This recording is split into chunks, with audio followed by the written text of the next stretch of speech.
balmaw ani nyakuma aw bismillah malak ci ka don kibara keneka bi kibara mun bambulo ka daw kulo kan ulu fleni aywa nyafunke demseni kamalen do ni turo accident do la kuna funu ko ne ayana ka foko accident ngoni kera le 5 juillet 2021 no kera kuna shini uya yira fana ka foko demseni ngoni mintana ale ko nukube samu wa ani kilina uya yira ka fana ko mo mi yata o armée malienne ka mobili do de accident yere kele accident jugara wi ten ta kana ye centre de santé de nyafunke la sani soni che ten yere ni turala nambola nyafunke ametaka segu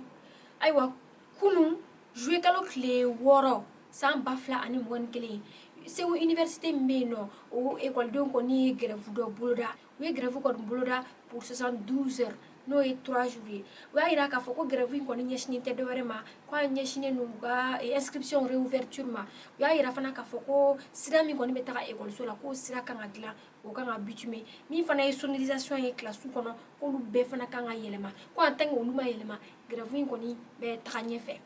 aywa nambora e ametaka kulikoro amba yola ka foko million bisaba ani fla o de dona kulikoro jardin d'enfant de réalisation na kuna funu ayira na ka fo bara yere kolomo karli damnena juin kalo kile duru no kera kuna shini san bafla ani mugan kelen kuna funu ko ni ayira na ka fo ni jardin d'enfant kerefe fourage do fana seina o fourage ko metaka